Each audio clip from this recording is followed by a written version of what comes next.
कार्यक्रम के पुण्यार्जक हैं श्रीमती कांता जगदीश संघई, श्री सचिन संघई, सौभाग्यवती शिल्पा संघई, श्री संजीव संघई, सौभाग्यवती सपना संघई, सम्यक संघई, सृजन संघई, समृद्ध संघई एवं समस्त संघई परिवार, अमरावती, अंजन गांव, सुरजी, महाराष्ट्र।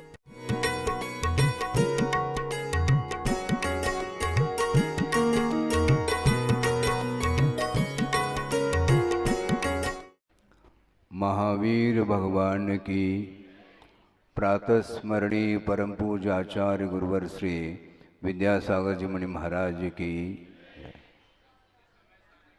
आज की जय, मुनि संघ की जय, आर्यका संघ की जय।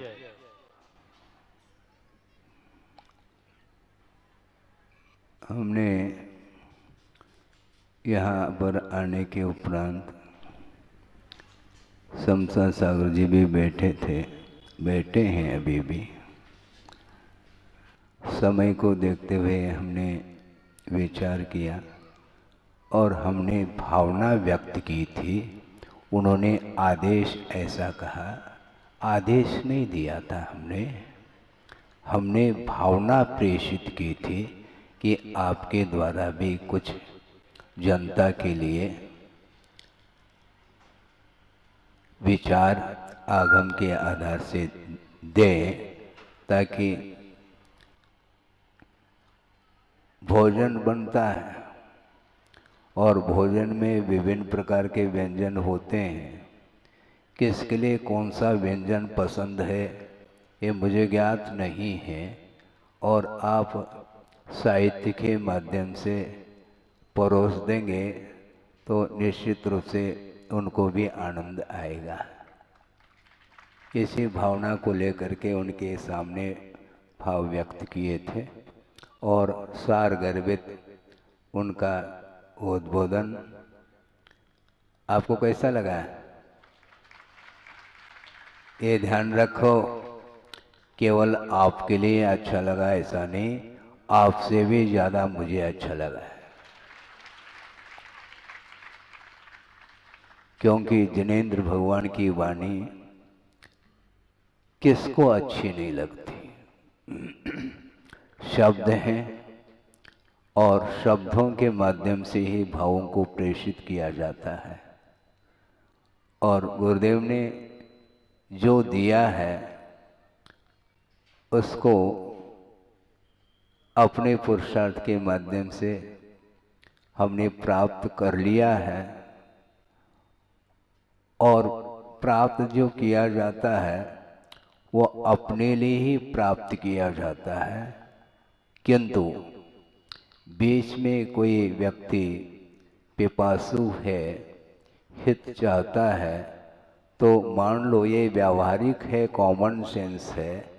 आप मान लो भोजन करने के लिए बैठे हैं और आपका कोई साथी उसी समय योग आ गया और वह आया है, तो आपका क्या व्यवहार बनता है बोलो?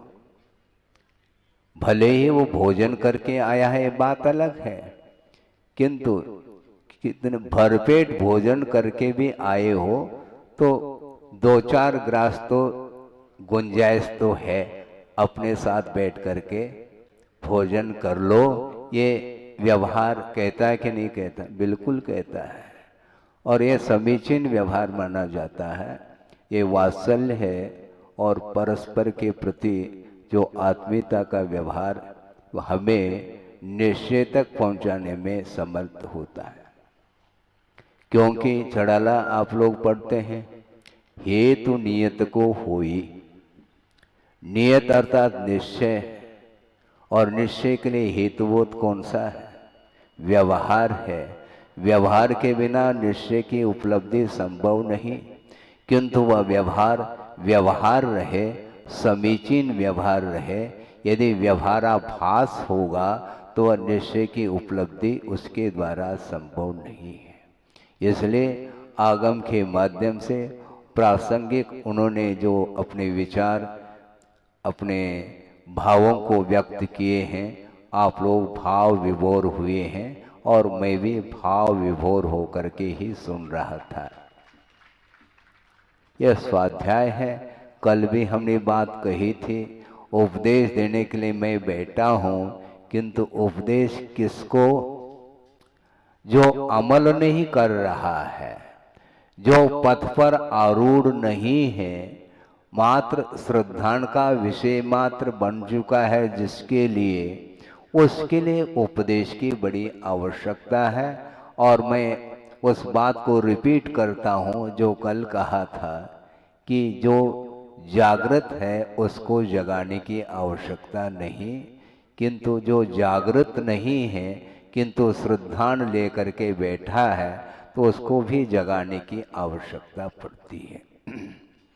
और कौन जगा सकता है ये बात अलग है। सन 80 का वह प्रसंग आपके सामने रख रहा हूं। दीक्षित होकर के गुरुदेव के साथ ही मैं गया, अकेला नहीं गया, आचार्य महाराज के साथ बंडा होते हुए सागर पहुंच गए और सागर में वाचना प्रारंभ हुई। वाचना प्रारंभ होने के पूर्व में है, कुछ दिन पूर्व में है, जब आचार्य महाराज नैरानगिरी में विराजमान थे शीतकाल में, उस समय पंडित पन्नालाल जी साहित्याचार्य सागर, उन्होंने गुरुदेव के चरणों में विनम्रता पूर्वक निवेदन किया कि महाराज, विद्वानों के द्वारा सिद्धांत ग्रंथों का आलोड़न करके जो अनुवाद और संपादन आदि कार्य किए हैं, जैन समाज के लिए बहुत बड़ी उपलब्धि हुई है उनके द्वारा, किंतु वो सारे सारे सिद्धांत ग्रंथ लाइब्रेरी में बंद हैं और आपके सानिध्य में विद्वानों के माध्यम से सिद्धांत के विषयों को हम और सुनना चाहते हैं, ताज़ा करना चाहते हैं और बीच बीच में उसमें जो भी त्रुटियां हों उनको दूर करने के लिए आपकी बड़ी आवश्यकता है। तो गुरुदेव ने कहा हाँ सोचते हैं, देखते हैं, ये तो परंपरा उनकी चल रही है। और समय पा करके सागर जब पहुंच गए तो उस समय उसके पूर्व में ही उन्होंने आशीर्वाद दिया था और वाचना प्रारंभ हो गई। उस वाचना के दौरान बहुत एक मार्मिक प्रसंग हमें प्रथम बार सुनने को मिला है। धौला का अध्ययन तो पहले किया ही नहीं था, न गोमटसार का अध्ययन हुआ, मात्र 24 टाना और तत्वार सूत्र तक हमारा ज्ञान सीमित था। हालांकि उसमें अनंतार्थ गर्भित है, ये बात अलग है, क्योंकि सूत्र ग्रंथ जितने भी होते हैं एक एक सूत्र में अनंत अर्थ समाहित रहता है। उसकी विराटता को उद्घाटित करने वाले टीकाकार हुआ करते हैं और उनके माध्यम से ही हमें उसकी गहराई पकड़ में आती है। और वहाँ पर षटखंड आगम प्रथम पुस्तक की वाचना प्रारंभ हुई और प्रसंग ये आया था कि सम्यक दर्शन की उत्पत्ति के लिए बहिरंग कारण भी होते हैं और अंतरंग कारण भी हुआ करता है। जैसा कि आप लोगों को ज्ञात है, यदि पढ़ा हो, कुंद स्वामी ने स्पष्ट किया है कि सम्मत तस्य निमित्तम जिन सुत्तम तस्य जानया पुरुषा अंतर हेदु भणिदा दंसन मोह सखे पौड़ी। सम्मत तस्य निमित्तम जिन सुत्तम, जिनेन्द्र भगवान के द्वारा जो उपदिष्ट सूत्र है अथवा श्रुत है, वही सम्यक दर्शन के उत्पत्ति में बहिरंग कारण है। महाराज, इस गाथा में बहिरंग शब्द तो आया नहीं, आप कैसा कहना चाह रहे हैं? क्योंकि नीचे के चरण में ये स्पष्ट किया है कि अंतर हेतु भणिदा दंसन मोह सखै पौड़ी। अंतर हेतु अर्थात अंतरंग जो निमित्त है सम्यक दर्शन की उत्पत्ति में, वह दर्शन मोहनी आदि की प्रकृतियों के क्षय क्षोभम आदि के ही एकमात्र निमित्त है, ऐसा कहा।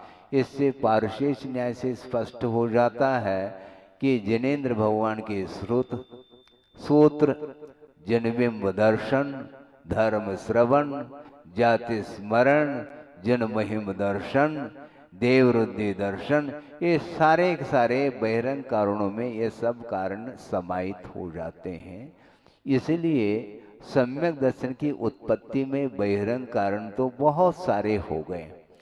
प्रश्न ये उठाया है शिष्य के द्वारा, प्रश्न उठा, शिष्य प्रश्न करने वाला वहां पर तो कोई है ही नहीं, किंतु स्वयं आचार्य पूर्व पक्ष बना करके समाधान देते हैं। और पूर्व पक्ष को उन्होंने रखा है कि महाराज चारों गति में सम्यक दर्शन की उत्पत्ति होती है, हम मानते हैं, और अधोगति में सम्यक दर्शन की उत्पत्ति में जो बहिरंग कारण है वह प्रथम पृथ्वी से लेकर के तृतीय पृथ्वी तक धर्म श्रवण के माध्यम से भी सम्यक की उत्पत्ति होती है। और उसके नीचे के जो पृथ्वी में रहने वाले जो नारकी हैं, उनको जो मिथ्या दृष्टि नारकी हैं, उन्हें मात्र दो ही निमित्त हैं बहिरंग निमित्त, एक जाति स्मरण और एक वेदनानुभव निमित्त है। अब प्रथम पृथ्वी से तीसरी पृथ्वी तक सम्यक दर्शन की उत्पत्ति में बहिरंग कारण धर्म श्रवण कहा है, और धर्म श्रवण कराने के लिए देव पहुंच जाते हैं वहां पर, और देवों के माध्यम से ही संबोधन प्राप्त करके मिथ्या दृष्टि नारकी सम्यक को उपलब्ध करते हैं। प्रश्न ये उठाया है कि महाराज ये तो ठीक है, देवों के माध्यम से धर्म श्रवण हो गया, क्योंकि सारे नारकी मिथ्या दृष्टि ही होते हैं, अथवा सारे नारकी जो सम्यक दृष्टि होते हैं, ऐसा तो है नहीं, दोनों प्रकार के नारकी वहां पर होते हैं। तो ऐसी स्थिति में देवों का आवागमन जहां तक होता है वहां तक तो धर्म श्रवण के माध्यम से उपलब्ध हो जाए सम्यक दर्शन, इसमें बाधा नहीं, किंतु उसके नीचे रहने वाले जो नारकी मिथ्या दृष्टि नारकी हैं, उनको सम्यक दर्शन प्राप्त कराने के लिए वहां पर जो स्थानीय सम्यक दृष्टि नारकी हैं, वो मिथ्या दृष्टि नारकियों को धर्म श्रवण करा करके सम्यक को क्यों प्राप्त नहीं कराते? ये प्रश्न लंबा चौड़ा प्रश्न है, विस्तार हो गया। अब इसका उत्तर ये दिया है आचार्यों ने, वो आपके सामने रख रहा हूं कि वहां पर भव संबंधेन पूर्ववेर संबंधेन वा परपर अनुगेज अनुगाय भावानाम असंभवादो। वहां पर सम्यक दृष्टि नारकियों की प्रवृत्ति और मिथ्या दृष्टि नारकियों की प्रवृत्ति इक्वलिटी है, उसमें समान प्रवृत्ति है, चेष्टाएं समान रूप से होती हैं और लेशाएं अशुभ पाई जाती हैं, ये भी आपको ज्ञात है। नार का नित्या अशुभतर लेशा परिणाम देह वेदना विक्रिया। तो निरंतर जिसके परिणाम संक्लेशित है, परस्पर उदीरित दुखा ये कहा है, तो ऐसी स्थिति में परस्परोपग्रहो जीवानाम यह सूत्र वहां पर प्रयोग में नहीं आ सकता। परस्परो उदीरित दुखा, उसके संक्लेश परिणाम होते हैं, इसलिए अनुग्रहित होने के भाव और अनुग्रह करने के भाव वहां पर संभव नहीं है। इसलिए स्थानीय सम्यक दृष्टि वहां पर स्थानीय मिथ्या दृष्टि नारकियों को धर्म श्रवण कराने में समर्थ नहीं है। ये क्लियर है, ये सैद्धांतिक विषय है और बात भी उचित है कि धर्म श्रवण करने वाला जो व्यक्ति होता है वह कुछ न कुछ विशेषता रखता है, उसके अंदर प्रशम संवेग आदि के जो भाव हैं वे प्रस्फुटित होते रहते हैं। सम्यक दृष्टि नारकी के पास प्रशम संवेग अनुकंपा आस्तिक्य आदि के जो भाव हैं वे व्यक्त नहीं हो सकते, इसलिए गुरुदेव का बार बार कहना है सम्यक दर्शन का होना अलग वस्तु और सक्रिय सम्यक दर्शन का होना अलग वस्तु है। उनका वह सम्यक दर्शन एक्टिविटी को लेकर के नहीं, दूसरे के ऊपर उपकार करने के भाव जिसके अंदर जागृत होता है उसके कभी भी परिणाम संश्लेषित नहीं होते, उपकार के भाव होते हैं। इसलिए अपाय विचय धर्म ध्यान कहां पर होता है, उसकी भूमिका क्या है। उपकार करने वाला व्यक्ति स्वयं द्रवीभूत होता है। मिथ्या दृष्टि को भी सम्यक दर्शन प्राप्त कराना है। सम्यक दृष्टि को, सम्यक दृष्टि के प्रति वात्सल्य रखना अलग वस्तु, किंतु मिथ्या दृष्टि का भी कल्याण हो, इस प्रकार का भाव जो जागृत होता है हृदय से, उसका नाम अनुकंपा है, दया है। तो दया के भाव जिसके हृदय में है वही व्यक्ति दूसरे का कल्याण भी कर सकता है और उसका प्रभाव भी पड़ता है। गुरुदेव ने एक बार कहा था, क्लास फेलो का प्रभाव नहीं पड़ता। आपने भी सुना होगा, शायद आपकी डायरी में भी वह लिखा हुआ विषय हो सकता है। क्या है? हाँ, सहपाठी क्लास फेलो। ये इसलिए वो क्लास फेलो का प्रभाव क्यों नहीं पड़ता, क्योंकि वह फेल है उसमें। हाँ, क्लास में तो समकक्षता रखता है किंतु उसके पास प्रभाव नहीं है।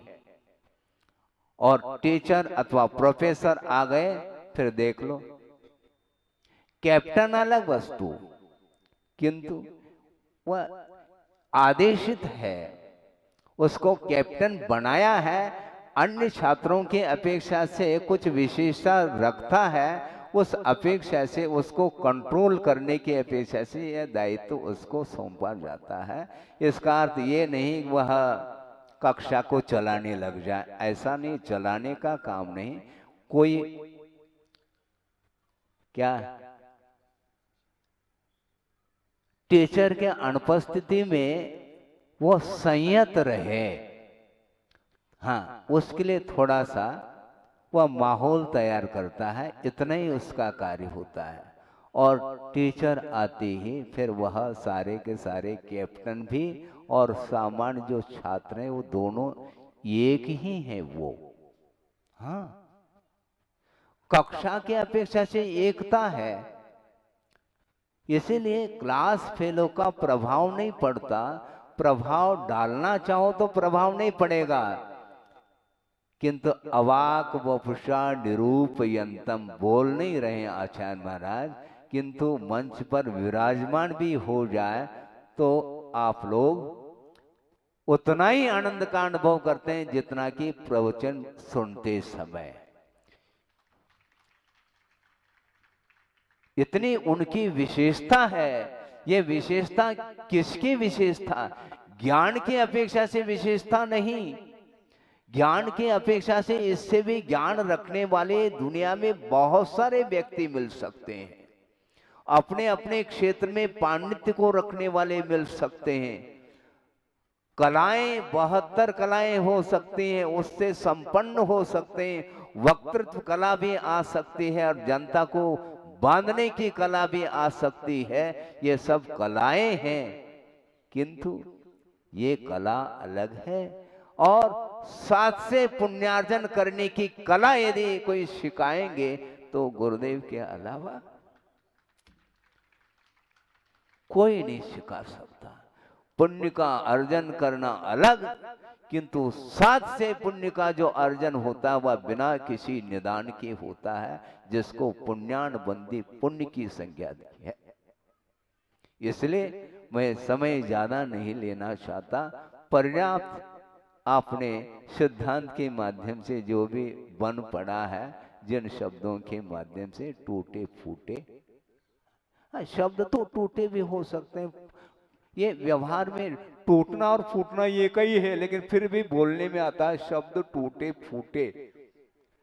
किसी ने कहा, सुनो, किसी ने कहा महाराज आप बहुत दुबले पतले हो गए। हमने कहा दुबले और पतले में दोनों को अर्थ तो ये कहीं निकल रहा।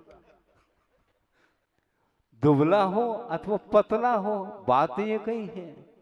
तो इसी प्रकार टूटे फूटे कुछ शब्द हैं, क्योंकि साहित्यिक शब्दों का प्रभाव अपने आप में अलग होता है। कर्णप्रिय जिसको बोलते हैं, श्रुति मधुर, किंतु वह एक कला है। वह भी एक पुण्य के उदय से ही इस प्रकार भाव को प्रेषित करने के लिए शब्दों का चयन होता है। यह भी पुण्य कर्म के उदय से ही होता है। जो कुछ भी चेष्टाएं हम लोग करते हैं, उसके पीछे अतीत में किया हुआ जो कर्म है वही एकमात्र साथ देता रहता है। किंतु आचार्यों का ये कहना है, मान लो ऐसे भी जीव हो सकते हैं जिसके पास, समझ रहे हैं आप, अंगूठा छाप, और अंगूठा कहाँ छापना ये भी उसकी बुद्धि काम नहीं कर रही है, किंतु उसका भी कल्याण करने वाले गुरु हुआ करते हैं। हाँ, शुरुआत की बात है, ब्रह्मचर्य अवस्था में पहुंचा और गुरुदेव ने स्वीकृति दे दी, आशीर्वाद दिया, ड्रेस चेंज हुआ। ड्रेस तो वही रहा, लेकिन ड्रेस तो चेंज तो हुआ। हमने सोचा धीरे धीरे वो भी चेंज हो जाएगा। ड्रेस चेंज हुआ और उनके साथ विहार करते करते कहाँ पर पहुँचे, फिरोजाबाद पहुँच गए। और वहाँ पर पहुँचने के उपरांत प्रतिदिन समाज के लिए, जनता के लिए विभिन्न विषयों पर अच्छे मौलिक चिंतन के साथ आगम के आधार से विभिन्न विषयों पर उन्होंने अपने विचार प्रवचनों के माध्यम से रखे। 2-3 दिन हुआ मुझे, मैं भी प्रवचन सुनने के लिए गया, तो बात कुछ समझ में नहीं आ रही है। बात इसलिए समझ में नहीं आ रही, भाषा नहीं आती, एक बात। और सिद्धांत क्या होता है, ओम शांति। अध्यात्म क्या होता है, ओम शांति। उस समय ओम शांति ये भी नहीं जानता था, लेकिन बिना इसके मैं महसूस करता था ऊपर से जा रहा है एरोप्लेन। हम क्या सुनेंगे और क्या आशय पकड़ेंगे, कोई भी। सामने अंधेरा सा दिखता था, लेकिन अंधेरा तो था। लेकिन बाद में गुरुदेव ने जैन सिद्धांत प्रवेश का, जो गोपाल दास जी बरैया हुए हैं पंडित जी, उनके द्वारा रचित वह कृति, और उसको पढ़ाना प्रारंभ किया। और पढ़ाते पढ़ाते लगभग 10-12 दिन व्यतीत हुए हैं। 4-5 ब्रह्मचारी लोग थे, उनके लिए, उसमें मैं भी शामिल था। और एक दिन उन्होंने मनोरंजन के रूप में सही, क्योंकि व्यक्ति विशेष को लेकर के कभी भी वह पढ़ाते नहीं थे, सामूहिक अध्ययन है।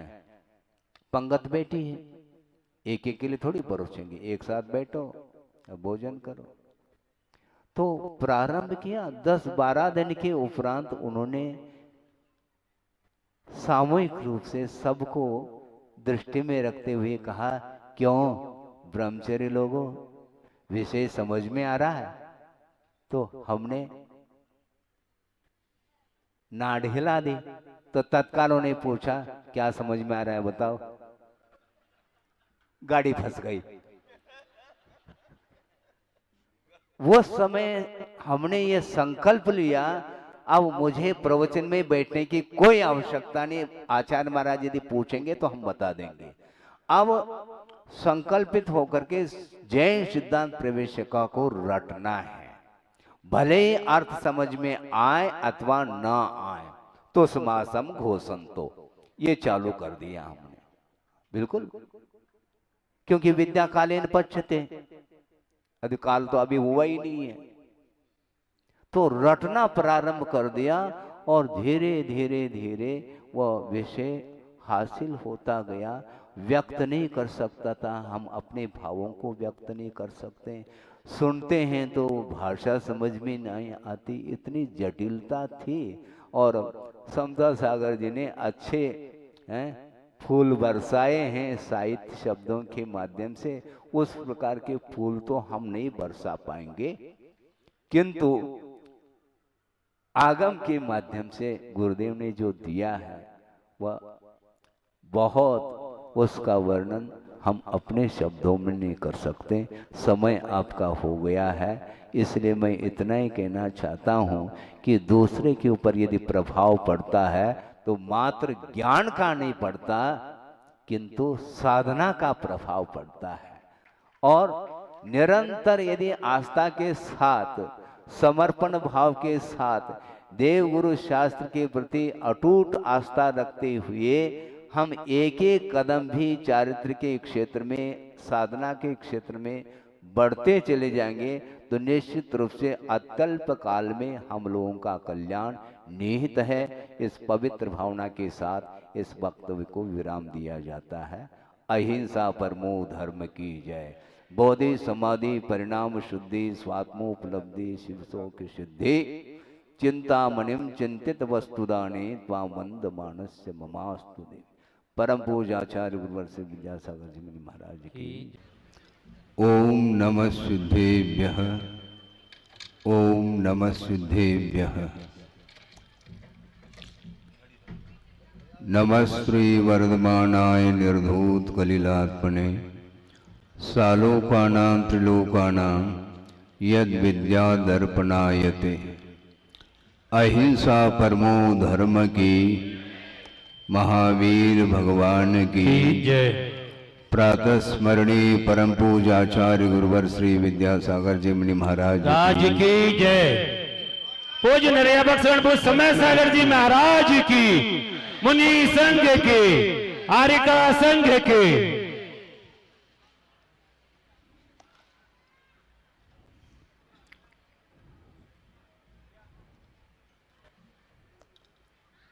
प्रति समय आत्मा में परिणाम उत्पन्न होते रहते हैं और वे परिणाम शुभात्मक भी होते हैं और अशुभात्मक भी परिणाम होते हैं। परिणामों का होना अलग वस्तु और परिणामों का कर जाना अलग वस्तु। गुरुदेव हम लोगों के लिए बार बार प्रतिदिन कोई न कोई प्रसंग बना करके आगम के आधार से हम लोगों को संबोधित करते थे। वे वर्तमान में उपस्थित नहीं हैं, किंतु भावों का तारतम्य बना रहे तो निश्चित रूप से परिणामों में उज्ज्वलता आ सकती है।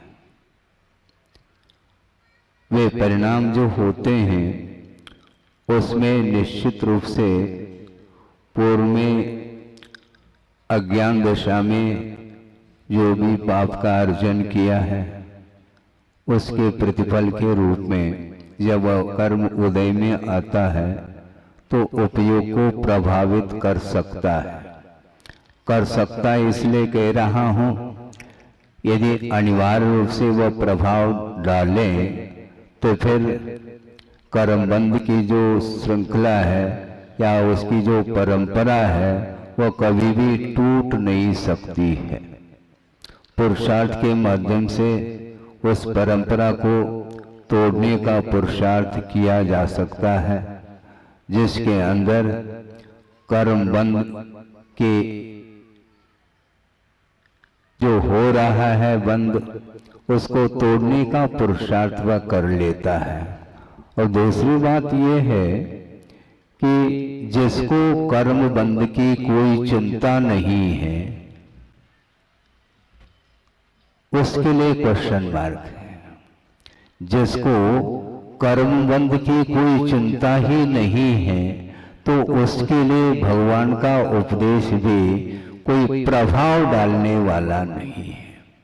हम कहाँ रहें जब भगवान अनंत शक्ति के धारक हैं, विश्व को जानने वाले हैं, उनका ज्ञान अपने आप में क्षायिक ज्ञान माना जाता है। दर्पणायते आप लोग बोलते हैं, सारा का सारा विश्व ही प्रतिबिंबित हो रहा है और उनकी दिव्य ध्वनि में जो बात आ रही है और उस दिव्य ध्वनि की विराटता को कौन स्पष्ट कर रहे हैं? गणधर परमेष्टि, जो द्वादशांग के पाठी माने जाते हैं, गणधर पद पर आसीन हैं, वे भी प्रभु की आराधना निरंतर करते रहते हैं। और जो मुमुक्षु भव्य जीव है, जो चाहता है कल्याण करना चाहता है, उसके लिए वह उपदेश देते हैं और उपदेश का प्रभाव भी उसी के ऊपर पड़ता है। बहुत विचित्र दशा है। आप लोगों ने पढ़ा होगा, एक दर्शन पाठ में एक कारिका आती है।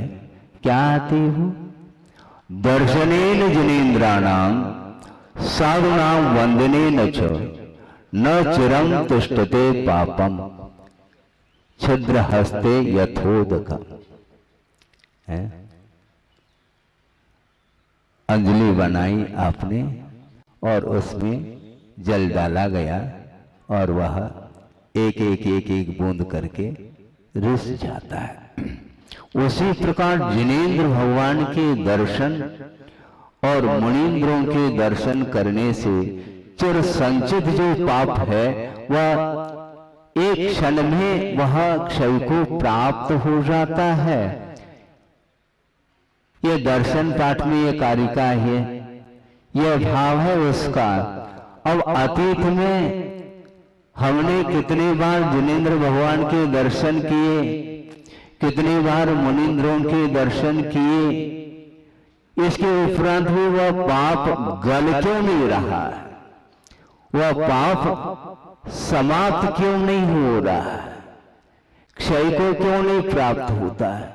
प्रश्न यह है। अब उत्तर क्या मिलेगा? उत्तर यही मिलेगा, हमने उस कारिका को तो पढ़ लिया बार बार, किंतु उसको आत्मसात नहीं कर पाए।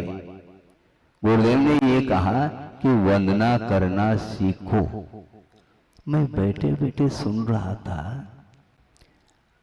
और ये विचार में, मन में ये विचार आया कि आचार्य महाराज ने हम लोगों को दीक्षित किया, शिक्षित किया, इसके उपरांत भी संकेत उनका ये बार बार आ रहा है कि वंदना करना सीखो। इसका अर्थ ये है कि प्रभु के सामने खड़े होने मात्र से वंदना नहीं होती, मन भी खड़ा होना चाहिए। आप सोचो, विचार करो कि महाराज हम क्या कर रहे हैं। फिर हमें किसी को कुछ नहीं कहना है, हमें स्वरूप संबोधन करना है। मैं प्रवचन देने के लिए या उपदेश देने के लिए बैठा हूं, एकमात्र औपचारिक है, किंतु यह उपदेश भी अपने आप में धर्म ध्यान स्वाध्याय का एक अंग है और मैं स्वाध्याय करने के लिए बैठा हूं और उस निमित्त से आप लोगों को भी सुनने को मिल रहा है, इसमें कोई बाधा है नहीं। तो गुरुदेव के जो संकेत हैं उस पर हमारा ध्यान जा रहा है, आपका जा रहा है तो अच्छी बात है, नहीं जा रहा है तो वह मेरे बुद्धि का विषय नहीं बन सकता। मैं अपने मन में जो तरंगे उत्पन्न हो रही हैं उसका संवेदन तो मैं कर सकता हूं। मेरे भीतर कौन कौन से विचार उत्पन्न हो रहे हैं, किन किन अपेक्षाओं को लेकर के भाव उत्पन्न हो रहे हैं, किंतु आपके भीतर जो लहर उत्पन्न हो रही है उसका संवेदन मुझे नहीं होने वाला, न प्रभु को होने वाला। ये ध्यान रखो, प्रभु विश्व को जानते हैं किंतु संवेदन विश्व का नहीं होता, स्व का संवेदन होता है। और वह निश्चय से निजानंद रसलीन कहा है कि सकल के गायक तदपि फिर भी निजानंद रसलीन, वो अपने आप का स्वाद ले रहे हैं। अब बात रह गई है कि संवेदन स्व का होता है, तो प्रश्न ये उठता है, एक मिथ्या दृष्टि है, वह संवेदन शून्य है क्या? बोलो, जड़ तो नहीं उसको अपना संवेदन हो रहा है क्या नहीं? हाँ बिल्कुल हो रहा है। फिर महाराज क्या होगा? फिर होगा कुछ नहीं, बात स्पष्ट हो जाएगी अभी तत्काल आपके लिए। समय सार आदि अध्यात्म ग्रंथों में जो कुंद स्वामी ने जो विषय रखा है उसको और स्पष्ट करते हुए टीकाकारों ने ये लिखा। शिष्य ने प्रश्न किया कि महाराज आप कदम कदम पर, हर पृष्ठ पर, हर लाइन में स्वसंवेदन की बात करते हैं, किंतु उसके पीछे एक जो विशेषण जोड़ा जा रहा है वो हमें बात समझ में नहीं आती। कौन सा विशेषण? वीतराग स्वसंवेदन। महाराज कोई सराग स्वसंवेदन भी होता क्या? हाँ, क्यों नहीं होता? ये पारशेष न्याय से स्पष्ट हो जाएगा, क्योंकि जो कुछ भी विशेषण जोड़ा जाता है वह अन्य विषयों को वह पृथक करने के लिए ही विशेषण जोड़ा जाता है। ये क्लियर है। जैसे मान लो जीव कहा यावन मात्र जीव ग्रहित हो जाएंगे, किंतु मुक्त जीव कहा तो संसारी जीव पृथक हो जाएंगे। उसी प्रकार स्वसंवेदन कहते ही निगोद से लेकर के शुद्ध परमेष्टि तक सब संग्रहित हो जाएंगे, किंतु वीतराग स्वसंवेदन कहते ही सराग संवेदन करने वाले जो जीव हैं वो अपने आप पृथक हो जाते हैं। इससे स्पष्ट है गुरुदेव का बार बार संकेत जो जाता है, वंदना करना सीखो। हम सीख नहीं पाए अभी तक, अब तो सीखे कम से कम, क्योंकि अभी तक तो गुरुदेव सामने थे और वो कान पकड़ करके भी हम लोगों को समझा सकते थे, इसमें कोई दोहरा नहीं। लेकिन कान उसी का पकड़ा जाता है जो देता है। हाँ बिल्कुल, उपदेश तो सामान्य होता है, किंतु जिन्होंने विशेष रूप से गुरु को स्वीकार कर लिया है तो गुरु की दृष्टि में वह शिष्य माना जाता है। तो शिष्य के लिए वो डांट दे सकते हैं, डांट सकते हैं, किंतु जो शिष्यत्व को स्वीकार नहीं करता उसके लिए भगवान भी कुछ नहीं कहेंगे और गुरु भी कुछ नहीं कहेंगे। फिर क्या कहेंगे? ओम शांति कहेंगे।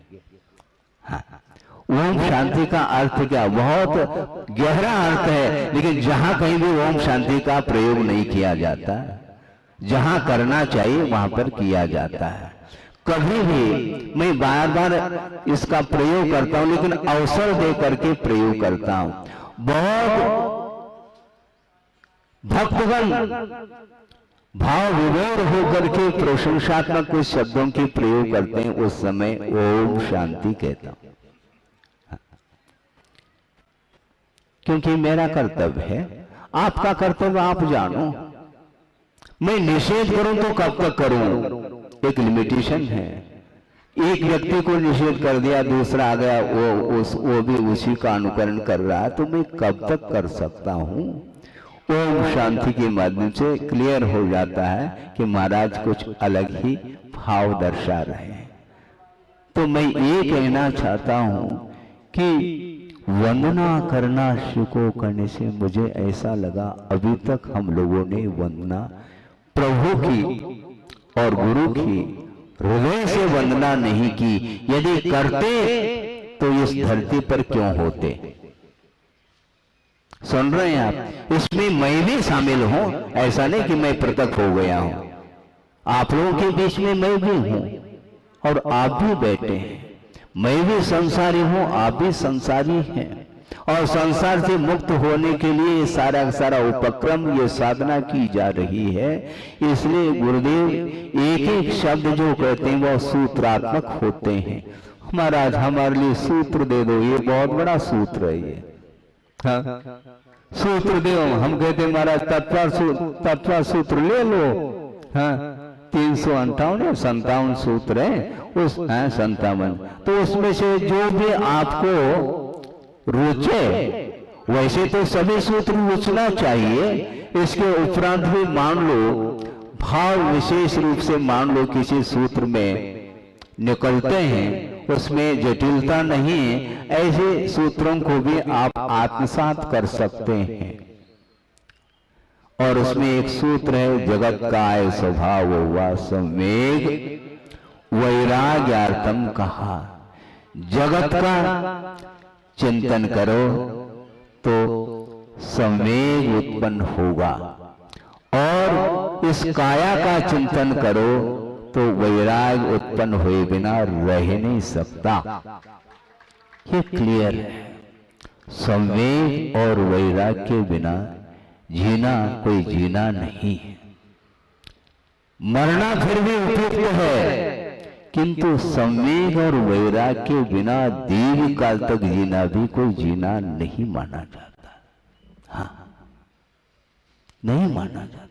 संसार में अनंत काल से जीते आए, और कितना जीना चाहो। जीना और मरना इसका एक प्रकार से एक स्वभाव जैसा बन गया है, वो होगा। जातस्य मरणम ध्रुवम कहा, ये निश्चित है। किंतु जी करके हम कौन सा कार्य कर रहे हैं? अभी तक कोई नया कार्य नहीं किया संसारी प्राणी ने, केवल रिपीट करता चला, पुनरावृत्ति हो रही है, और पुनरावृत्ति का नाम ही संसार है। संसरणम संसार परिवर्तनम इत्यर्थः। परिवर्तन का नाम संसार है, और उसी का नाम परिभ्रमण बोला है। परिभ्रमण और यात्रा में जमीन आसमान का अंतर है। मोक्ष की यात्रा होती है, संसार का परिभ्रमण होता है, संसार की यात्रा नहीं होती। तो हमें क्या करना? यात्रा करनी है, क्या परिभ्रमण करना है? आपको क्या इष्ट है, क्या अभिष्ट है आपको? महाराज हमें तो परिभ्रमण समाप्त हो जाए। समाप्त हो जाए ऐसा कहने से तो समाप्त नहीं होगा। आगम के अनुरूप, गुरुओं के संकेत के अनुरूप, उनके आदेश के अनुरूप यदि हम कदम रखते हैं तो निश्चित रूप से उसी समय से आपका विकास प्रारंभ होगा, इसमें कोई संदेह नहीं है। पटेरा की बात है, बहुत पुरानी घटना प्रसंग है। आचार्य महाराज शुरुआत में हटा पटेरा कुंडलपुर बार बार वहीं घूम करके आते थे, और आचार भक्ति के उपरांत पटेरा में छोटा सा स्थान था, संघ भी छोटा था, 3-4 क्षुल्लक, और आचार्य महाराज बैठे हैं। 2-4 सज्जन आए और चर्चा चल पड़ी कि महाराज सुनते हैं, केवल एक व्यक्ति के मुख से नहीं सुनते, प्रत्येक व्यक्ति के मुख से यही सुनने में आता है कि इस पंचम काल में किसी को मुक्ति नहीं है। हाँ, मुझे भी ज्ञात है, लेकिन यहीं तक विचारों को विराम नहीं देना चाहिए। उनका ये कहना था। तो सज्जन ने कहा कि महाराज तो ऐसी स्थिति में वर्तमान में भी मोक्ष है क्या? कौन निषेध करता है? कौन निषेध करता है? इसको लेकर के आपके मन में ये विकल्प आ सकता है, भले ही हम और आपको नहीं होगा, किंतु अपहरण जो शुद्ध होते हैं उनके लिए मुक्ति होने में कोई बाधा नहीं। हाँ, ये तो ठीक है। इतना ही नहीं, एक कदम और आगे बढ़ करके उनका कहना ये रहा कि वर्तमान में मुक्ति है। महाराज जल्दी स्पष्ट कर दो, बहुत आकुलता है। इसी का नाम तो संसार है, इसी का नाम संसार है। और जिसके जीवन में जितनी जितनी मात्रा में निराकुलता बढ़ रही है, उतनी मात्रा में वह मुक्त है। मुक्ति और कौन सा मोक्ष? किस चिड़िया का नाम मोक्ष है? निराकुल भाव का नाम मोक्ष। ये द्रव्य मोक्ष ये बाद की बात है। कर्मों की निर्जरा करने में समर्थभूत जो निर्मल परिणाम है, वे ही मुक्ति के लिए कारण सिद्ध होते हैं। ऐसा कौन सा क्षण जिस क्षण में हमारे भावों में निर्मलता आती है, और हम निराकुल भाव का अनुभव करते हैं। कभी आपने विचार किया है, कभी सोचा है? सोचने में आता है हमेशा आकुलता आकुलता आकुलता, और कह रहे हैं आकुलता बिन कहिए, दूसरे को कह रहे हैं हम कहिए, हम स्वयं क्या कहना चाहते हैं? मोक्ष तो आकुलता बिन कहिए। मोक्ष प्राप्त करने की आकुलता भी ठीक नहीं कहते हैं आचार्य महाराज कि आकुलता क्यों करते हो? आकुलता करने से होता क्या है? आकुलता के कारण विश्वास में कमी आती है, ये उनका कहना है। जब आपको विश्वास है आगम के ऊपर, गुरुओं के वचनों के ऊपर और प्रभु के ऊपर जब विश्वास है, तो विश्वास के साथ करने योग्य कार्य निरंतर सहजता से और सरलता से करते चल जाए, निश्चित रूप से सामने मंजिल देखने को मिलेगा। बहुत कठिन हो चुका है वर्तमान में, ये जो धर्म का स्तर है बहुत गिरता चला जा रहा है और धार्मिक क्षेत्र में लौकिकता प्रविष्ट हो चुकी है, ध्यान रखो। हाँ, मैं पढ़ रहा हूं, मैं गलत नहीं कह रहा हूं, क्योंकि गुरुदेव ने कई बार उन्होंने कहा, मैं उन्हीं वचनों को रिपीट करता रहता हूं, शब्द भिन्न हो सकते हैं, उनका यही कहना है। सारे धार्मिक क्रियाएं करते हुए भी वो क्रियाएं बहुत औपचारिक होती चली जाती है। हमारे सामने वह प्रसंग यही की बात है, चतुर्मास हो रहा था और शांति धारा हेतु लोगों ने, श्रावकों ने निवेदन किए, महाराज आपको भी वहां पर पहुंचना है। हाँ ठीक, वैसे हम प्रतिदिन पहुंचते हैं, देख लेंगे शांति धारा। जा करके बड़े बाबा की वंदना कर ली, स्तुति कर ली, वहीं पर बैठ गए और वहां पर पहले से ही शांति धारा करने वाले काफी सज्जन एकत्रित हुए थे और स्वच्छ सोले का वस्त्र पहन करके आए थे। और उसी समय एक परिवार और आया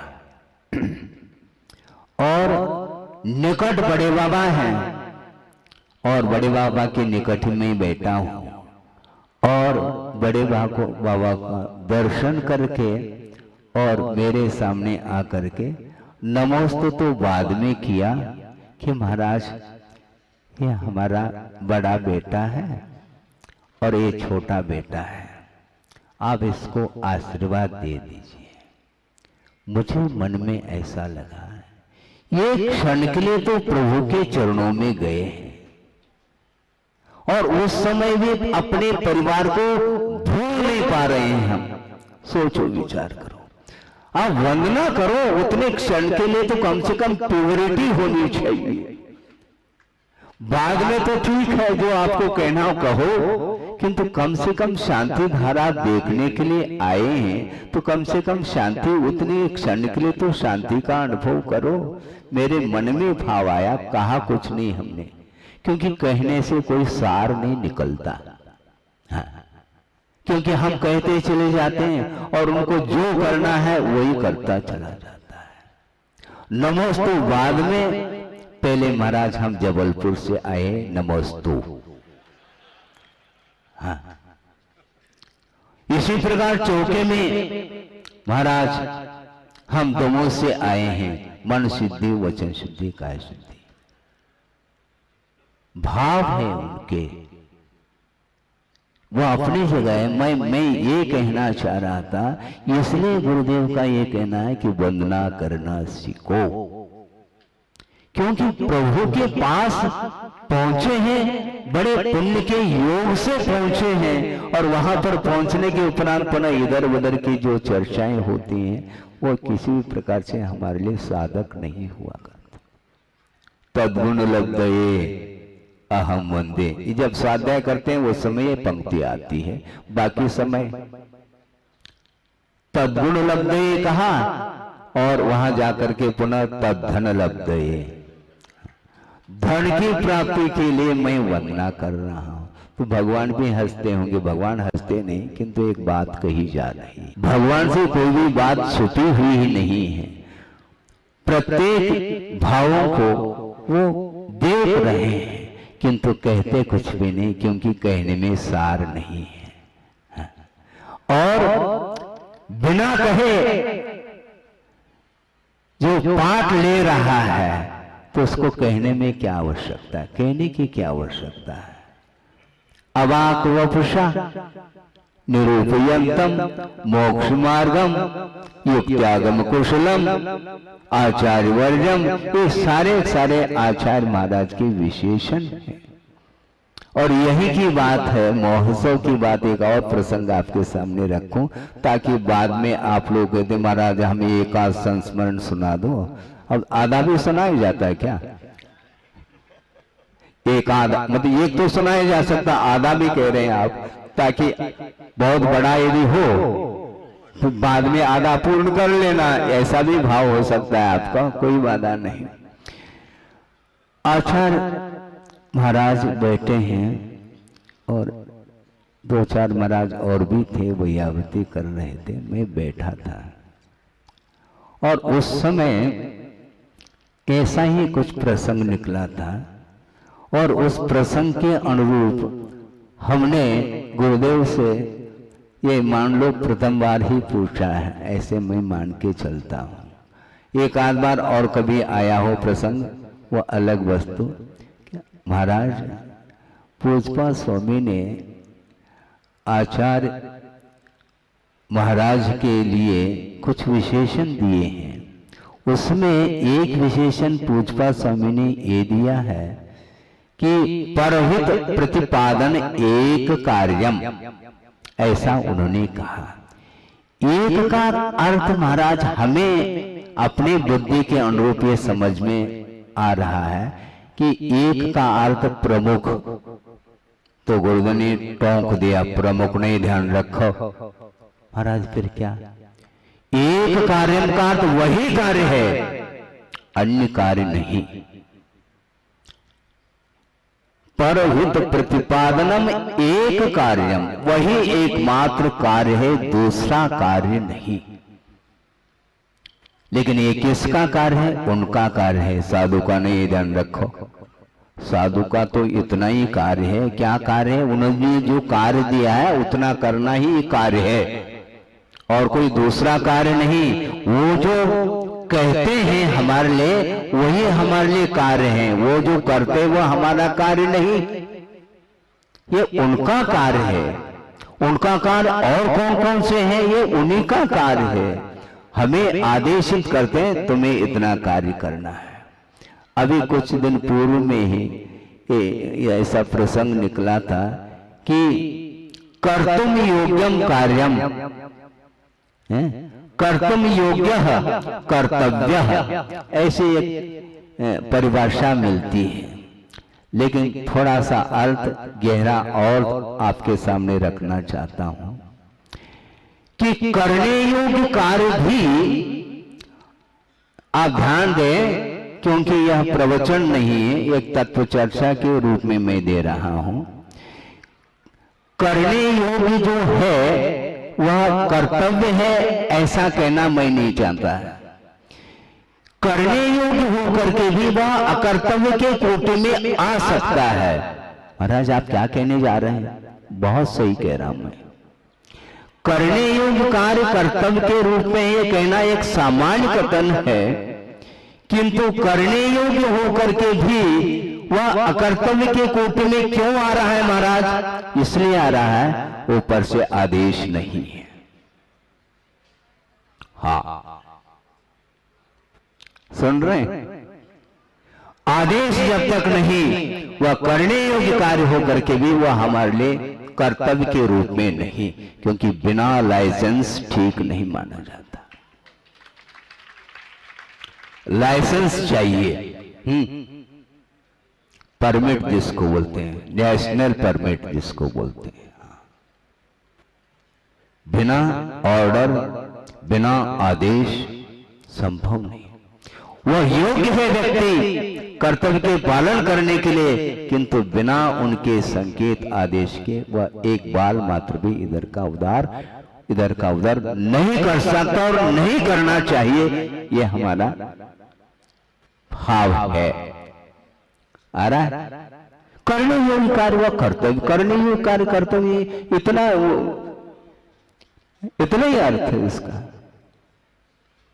इसलिए आचार्य महाराज का इनडायरेक्ट रूप से दूसरे शब्दों के प्रयोग कर रहे हैं। आउट ऑफ कोर्स कभी भी अपने हाथ में नहीं लेना चाहिए। हम इसको आउट ऑफ कोर्स के रूप में ही रखना चाहते हैं। मान लो अमुक महाराज को बुला लिया, ठीक है, अमुक महाराज उनको बुलाओ, वो आ गए, उनके पीछे पीछे मैं भी जाऊं, हाँ ये आउट ऑफ कोर्स है। हाँ ये आउट ऑफ, उनसे भी पहले भागता मैं पहुंच जाऊं, ठीक नहीं। यदि पहुंच जाऊं तो कहते तुम्हें तो बुलाया नहीं हमने, हाँ, तुम क्यों आ गए, चलो। वो उन्हीं के लिए पर्टिकुलर कुछ कहना चाहते हैं, संकेत देना चाहते हैं, वो उनके लिए है, सबके लिए थोड़ी। एक छोटा भी जा सकता है, छोटा जाए अथवा बड़ा जाए, गुरु तो सबसे बड़े हुआ करते हैं, गुरु तो सबसे बड़े होते हैं। वो छोटे को भी बुलाते हैं, उस समय बड़े को खिसका देते हैं, तुम चलो तुम्हारा काम नहीं यहां पर, क्योंकि सबके लिए आदेश देना है, मात्र बड़े के लिए आदेश नहीं होता, बड़े के लिए तो और कड़क आदेश होता है। छोटे के लिए थोड़ा सा नरमाई के साथ भी वह कह सकते हैं, उनका विषय है, मेरा विषय थोड़ी, मेरा विषय कुछ है ही नहीं। तो इस प्रकार समय समय पर उन्होंने जो आगम के आधार और अपने अनुभव के माध्यम से जो दिया है, वो कभी भी भूल नहीं सकते। सारे विषय भूलने में आ सकते हैं। आप सिंधु को भूल जाओ कोई बाधा नहीं, किंतु बिंदु को नहीं भूलना। हाँ, उन्होंने जो चिंतन करके जो विषय दिए हैं वो गुरुवयन इसी का नाम है। सिंधु ये आगम है, किंतु बिंदु गुरुवयन है। हाँ, इसलिए हमारे पास इतना क्षोभ्रम नहीं है जो हम सिंधु को पी सके, किंतु एक एक बूंद भी हमें मिल जाए और उसको आत्मसात कर लें तो निश्चित रूप से शीतलता मिल सकती है। इसलिए आत्म शांति के लिए उनके जितने भी सूत्र हैं उनको आत्मसात कर लो, उसके बिना आत्मिक शांति नहीं मिल सकती। शारीरिक शांति अलग है, भूख लग गई, प्यास लग गई और अपने अनुपात से अपने भोजन भी कर लिया, पानी भी पी लिया, ठीक है, 2-4 घंटे के लिए फुर्सत हो गए, उनके लिए कह रहा हूं, कि आपके लिए तो उपदेश है ही नहीं, क्योंकि आप तो एक ही बार भोजन करते हैं। उनके लिए कहा जा रहा है जो नीचे बैठे हैं 2-4 बार लेने वाले हैं, उनको ये कहा जा रहा है कि भोजन पान करने के उपरांत 2-4 घंटे के लिए फुर्सत हो जाते हैं, पुनः भूख लगती है तो पुनः ले लेते हैं। ये शारीरिक भूख है, किंतु मानसिक भूख इससे भयानक है। हाँ, सागरोपम आए तक स्वर्गों में इंद्र के जो अंडर में रहते हैं वे सारे मानसिक पीड़ा से व्यथित रहते हैं, उससे बच नहीं पाते हैं, क्योंकि दूसरे के अंडर में रहना कौन पसंद करता है, किंतु दूसरे के अंडर में रहना कौन पसंद करता है, कोई नहीं करता संसारी प्राणी। किंतु जो शिष्य होता है वह निरंतर गुरु के अंडर में ही रहना चाहता है, ये ध्यान रखो, तभी वह वस्तुतः शिष्य माना जाता है, क्योंकि आदेश है आउट ऑफ कोर्स हाथ में लेना नहीं। इसलिए बिना संकेत, बिना लाइसेंस के आप कर्तव्य का पालन भी नहीं कर सकते। महाराज, कर्तव्य पालन करने में हम स्वतंत्र नहीं है क्या? आप स्वतंत्र हैं, लेकिन आदेश भी तो होना चाहिए। तो ये है, कहने के लिए बहुत समय अपेक्षित है, 2-3 विषय जो गुरुदेव ने दिए थे सबके लिए दिए होंगे, लेकिन प्रसंग बना करके पुनः उसको अनुप्रेक्षा का रूप दे दिया ताकि उसके पर और मनन चिंतन करें और अपने परिणामों को पवित्र बनाएं। अहिंसा परमो धर्म की जय। बोधि समाधि परिणाम शुद्धि स्वात्मोपलब्धि शिव शोक शुद्धि चिंतामणिम चिंतित वस्तुदाने त्वां वंदमानस्य ममास्तुते। परम पूज्य आचार्य गुरुवर श्री विद्यासागर जी मुनि महाराज की।